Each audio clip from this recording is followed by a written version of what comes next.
got some news for Magic. We got Spider-Man. That's the latest in the news. We got Spider-Man spoiled a little, some cards. And then prior to that, they announced Avatar as the unannounced Universe Beyond set that was coming at the end of the year. And then, just prior to that, they talked about and put out some art for Edge of Eternities, which comes out in August. And they also put out some spoilers and stuff for Tarkir. So previous to that, they had announced, the Final Fantasy stuff and all the stuff that was coming out with that, and spoiled a hell of a lot of that. And it kind of jumped over Tarkir, and we had no news on Tarkir for a brief moment, even though Tarkir was coming out first. And then, of course, the current set that we're in, Aether Drift, has been drifting along, and it's not, really popular, and it's not really sought after, but I think people are enjoying playing it. So that's the news of the sets, and it's just a little weird that Final Fantasy jumped over Tarkir and was announced first, and then a whole bunch of things announced all at once.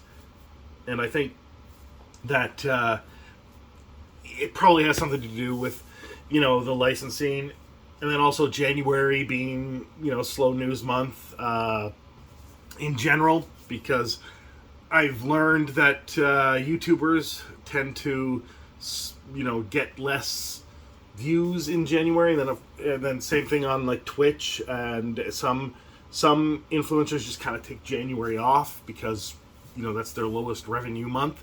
So I guess people's attention are elsewhere in January. Not really sure, dealing with snowstorms maybe. I don't know what they're doing in January. I understand that after Christmas revenue goes down in general on retail stuff, but I didn't know that attention went down. But I mean, I guess this stuff was similar in TV and movies and stuff like that. So I don't know what people do in January. Tell me what you do in January. What's different about January that prevents you from watching things? Anyway, that's sort of way off. So where we're at with the sets is, so the beginning of this year started with Innistrad Remastered, and then we moved into Aether Drift, and then we're moving into Tarkir, and that comes out in April. And then in June, we have Final Fantasy, and then in August, we have Edge of Eternities, and then I'm guessing September, October-ish is Spider-Man, and then finally Avatar at the end of the year. And I think people are expecting big things from Final Fantasy, and I'm still on the fence as to what is the more popular IP. I mean, last year or the year before, I was unconvinced that Lord of the Rings was really all that popular of a hobby, or that there was that many fans. I mean, I think everyone generally liked the Lord of the Rings movies, and I think that in the 70s and 60s and whatever, a lot of the boomers read Lord of the Rings, but I never thought that there was that many people that were like, I need Lord of the Rings stuff. I really like Lord of the Rings. I thought it was just, they made good movies, they got lots of awards, and they made a lot of money, and lots of people watched them, and people bought the DVDs, and maybe they watched them multiple times a year, but I didn't think that people were just big on Lord of the Rings. Anyway, that's to say, I also don't really think that about Final Fantasy. I mean, most of my generation, Gen X, played Final Fantasy. Well, we played Mario, we played Zelda, and then a lot of us played Final Fantasy. I played Final Fantasy 1 and 2. I watched a friend play Final Fantasy 3 with the Chocobos or whatever. And I guess that, technically that's not 3, that's like some other number, because some of the Final Fantasies were released in Japan, but not in North America. My point is that I was only familiar with the first 3 North American Final Fantasies, and I saw some of the stuff from like the Final Fantasies that were on PlayStation, and then later Final Fantasies on other iterations of PlayStation, and I watched that animated movie in the early 2000s and thought it was okay, not the greatest, it was whatever. And I've heard from time to time that these collectible card games for Final Fantasy have done really well and then just crashed out and went away. But that probably has more to do with the fact that a company is buying the IP and then having to put out this card game, and eventually the IP becomes too expensive to sustain a card game. Magic doesn't have to worry about that because they don't have to continually print Final Fantasy stuff. They can stop printing as soon as it becomes less popular or the IP becomes too expensive, and they'll just print the regular Magic stuff that they do and other IPs. So that's not really a concern. I'm just saying that I'd heard about other popular Final Fantasy collectible card games, and eventually those went away. And then, of course, there were still Final Fantasy video games, and then Final Fantasy Online was all the rage amongst gamers. So I knew that there's a fandom there. I knew it was popular, and I personally like it, and most of the people I know my age liked it.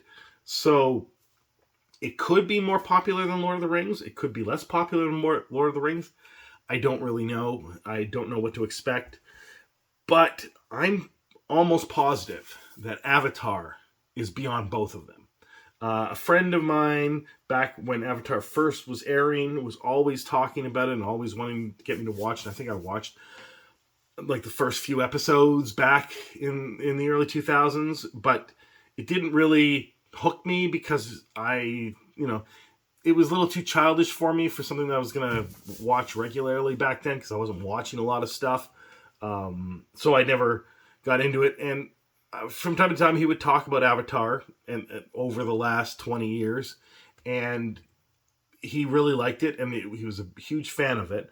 And then sometime just before and during the pandemic, Avatar started to get this renaissance where people started to talk about it and go back and rewatch it. And then, I watched these movie channels, and one of which is John Campion. People were constantly talking about Avatar during the pandemic, and eventually, Campion went back and watched it and loved it, and people still talk about Avatar. So, and to the degree that I don't remember them talking about Final Fantasy ever on a movie channel, that doesn't necessarily mean anything. I'm just saying that there's less chatter about Final Fantasy. There was lots of chatter about Lord of the Rings, but I think Avatar, at least in the last 3 years, had more chatter. So there was an M. Night Shyamalan, the M. Night Shyamalan movie that, a live action movie that was not received well. I never watched it. It did not interest me whatsoever. But people really, really despise it. And there's a new TV show coming out, actually 2 new TV shows, one by the creator of Avatar, and then another one by other people. I'm not quite familiar, or did the live action one come out and people really liked it? Yeah, I think that's what happened. Anyway, it's in the zeitgeist. People really like Avatar, and I think that they like it, that there's more fans of Avatar than Final Fantasy and Lord of the Rings.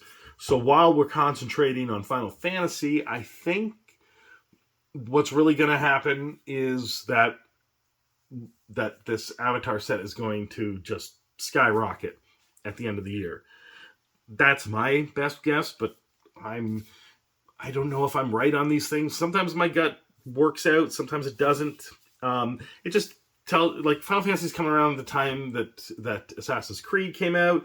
But Assassin's Creed had its own problems because people were upset at things that were happening in the Assassin's Creed video games, and there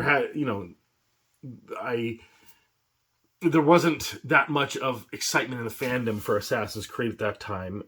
But again, it's also the summer when things are in a lull for games in general.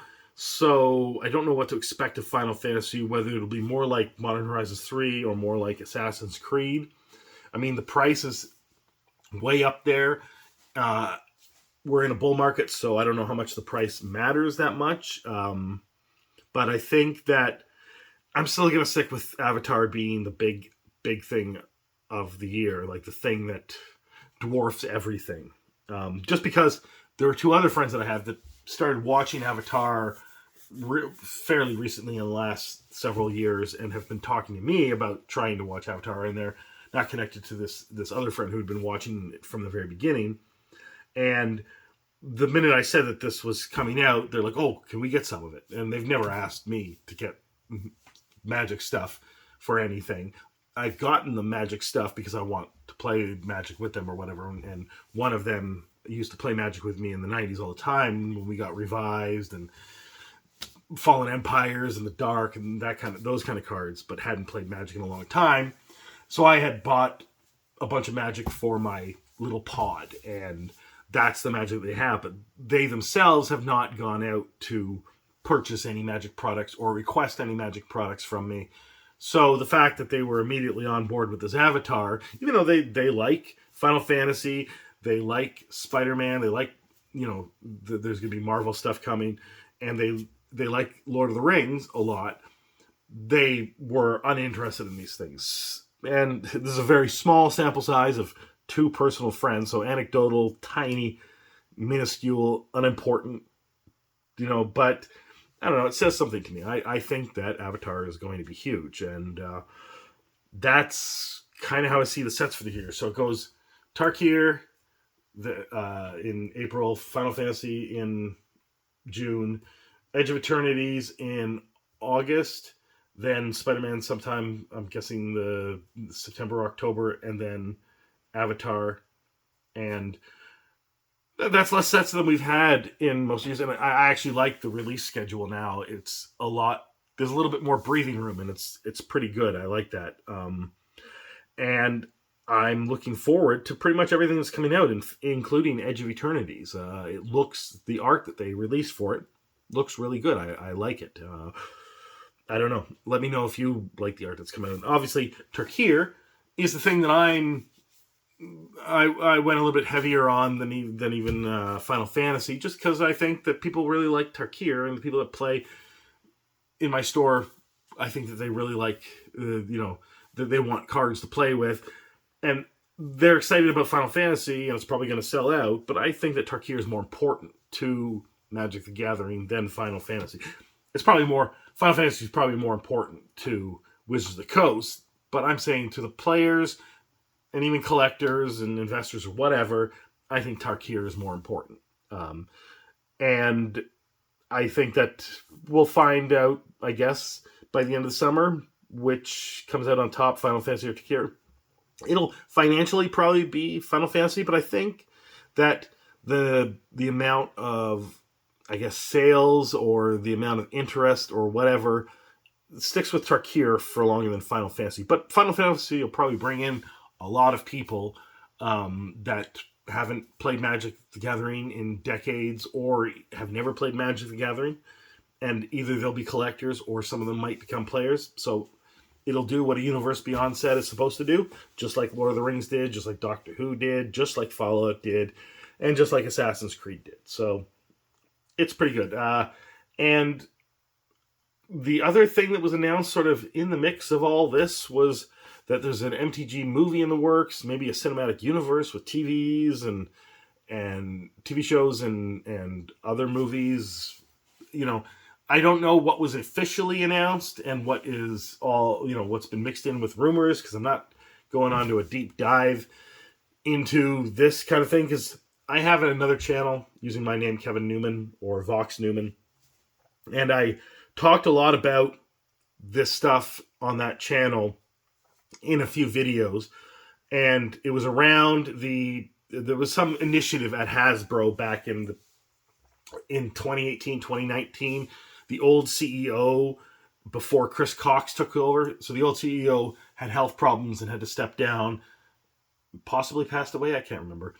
And then Chris Cox stepped in to take over Hasbro, and then Cynthia Williams took over as the head of Wizards of the Coast, and then eventually she went away. But Chris Cox adopted his initiative, and it involved him having bought a studio called E1. Now, that is probably a studio that almost nobody is familiar with it, so it probably wasn't a very good studio, probably wasn't maybe the top quality, but it's still a studio that if you were serious about, taking your IPs and putting them in media and using that media to fuel, the sales of your products and also making money off of that media, because let's face it, you can do that if you do it well.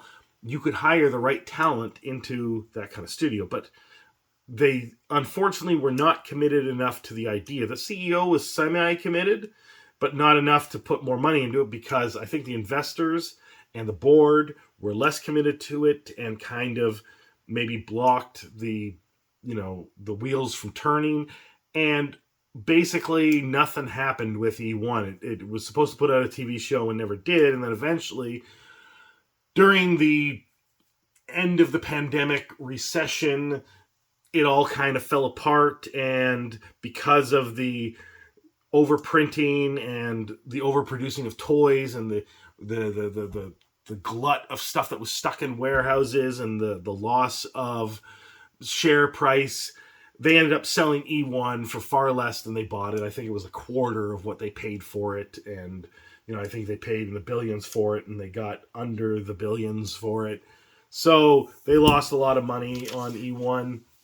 And I mean, now you have to take into account that they bought it at the height of a market in like 2018, 2019, and then 2020 had ramped up the share price of almost everything. So at least they didn't buy it at the peak, right? But they sold it in, basically close to bottom, right? And that happened with like AT&T had bought Warner Brothers at the peak and then sold Warner Brothers. So it kind of happens, but it was embarrassing for Hasbro to do that. And I think, if they had just held on, they'd have a studio. They could then ramp up, find the talent that you need and slowly work into it. Because really, beyond a Magic the Gathering TV show or movie or whatever, which would be cool and probably could make money as long as it's done well, you could have a TV show of Drizzt Do'Urden. And he's not necessarily my favorite character. And I've read the books and stuff like that, but I know that a Drizzt Do'Urden show is the best thing that Dungeons & Dragons could start with, right? Because it's not a guaranteed success, but if of all the properties in Dungeons & Dragons and all the properties in Magic the Gathering that they have, Drizzt Do'Urden is a hit maker if done right. So they could have had something like that already out, and they could already have a Magic TV show, but instead they sold E1. And I understand that they take less risk by just licensing the IP to a studio that's already well established, which is, I think, Legendary in this case. And Legendary has done some good stuff and has done some stuff that's not so good. But they're established and they have the talent, as long as you can focus the talent on these things, if that's what they're going to do. And so you have less risk because you're selling the IP and you're not investing your own money into it, but then the rewards are less. However, that's just the monetary rewards, which for a movie, a wide release movie in theaters, could make, 300 million, 700 million, a billion if it's an awesome movie. And then the profit from that is somewhere in the hundreds of millions of dollars. The other part of it is improving the marketing and synergizing with having TV shows and movies, and then your product sells more. So they still get those benefits. So I guess it's fine. And so the dog is barking, so that's the end of the news, because the dog has decided that's the end of the news. Let me know what you're looking forward to this year in Magic the Gathering.